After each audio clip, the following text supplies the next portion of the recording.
السلام عليكم ورحمة الله وبركاته. halkan walaal shacabka YouTube kaniguna waa Abdulqaadir Xasan oo duuliye isarag wanaagsan kulan kale oo xiiso leh. Muuqaalka maanta waxaan uga hadli doonaa wadanka Talyaaniga.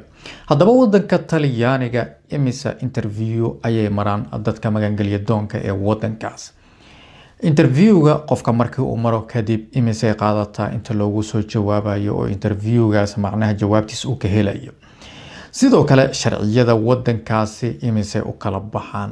haddii aad dad asxaaba garanaysid waa ku muhiim inaad markaas uga faa'iidaysatid oo muuqaalkan aad la wadaagtid.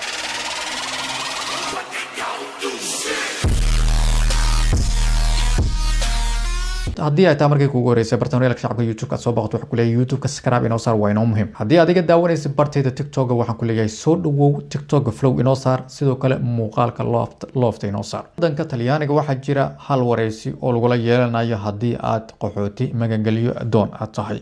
marmarka qaar laakiin waxaa jiri kara laba wareysi. marka wareysiga ugu weyn waxa kula yeelanaysa maxkamadda wadankaasi. halka ayaana si faahfaahsan uga sheekeynaysaa sababta aad uga soo baxsatay dalkaagii iyo sababta aad ku dalbanayso magangelyada. waxaa laga rabaa inaad caddayso codsi dhab ah, dagaal, cadaadis iyo wax lamid ah. waraysi kale haddii loo baahdo marmarka qaar waxaa jiri kara waraysi hore oo markaasi la yiraahdo bare interview. booliska ama xafiiska magangelyada ayaa qaadaya xogtaada asaasiga ah.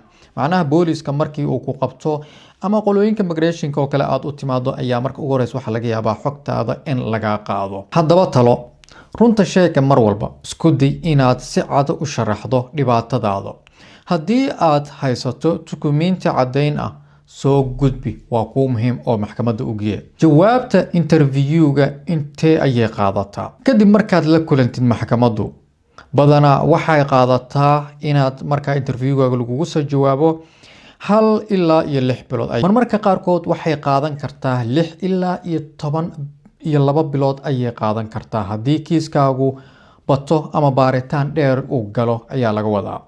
xaalad degdeg ah waxaa laga yaabaa in jawaabtu timaado bil ka yar gudahood. marka qaar oo xaalad degdeg ah ay jirto kale bil gudaheed ayaa laga yaabaa in lagu soo jawaabo. haddaba sharciyada noocyada magangelyada ee markaasi Talyaanigu bixiyo waxaa jira 3 nooc oo waaweyn oo markaasi sharci ah. sharciga qaxootiga waxaa la siiyaa qofka si cad u muujin kara cadaadis diin, qabiil, siyaasad.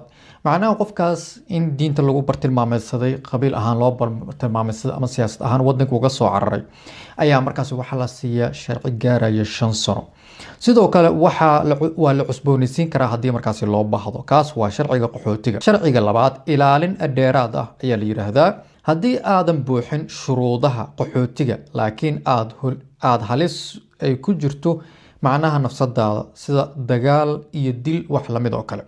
macnaha waxyaabihii qaxootiga laga rabay oo dhan maada buuxin. marka waxa laga yaabaa xaaladaadu inay halis ku jirto kale oo markaasi aad ka baqaysid sidoo kale ama ka soo cararto kale dagaal sidoo kale dil aad ka baqaysid. waxa lagu siinayaa sidoo kale sharci 5 sano ah waa sida midka qaxootiga oo kale ah. waana la cusboonaysiin karaa. marka labadan sharci ahaan isku mid ma ahan laakiin sanad ahaan waa isku mid inaad fahanteen aan u maleynaya. marka sharciga saddexaad asna waxa uu yahay ilaalin gaar ah. yaa la siiyaa marka sharciga saddexaad xaalad gaar ah haday ku haysato kale oo xaaladaadu ay aad xanuun ama xaalad halis ah ku jirto kale ama qoys ahaan marka xaaladaadu ay u baahan tahay in caawinaad zaa'id aad hesho kale ayaa sharcigan saddexaad lagu siinaya. marka sharcigan badanaa waa 1 ilaa 2 sano waa sharciga saddexaad. waana la kordhin karaa oo markuu ka dhaco kale waa lagu kordhin karaa. saddexdaas sharci ayuu markaas Talyaaniga bixiyaa. haddaba muuqaalka intaas ayaan ku soo gabageynayaa. inta muuqaalo kale oo xiiso leh ku kulmi doono waxaan idinka tegayaa sidaas iyo nabadgelyo.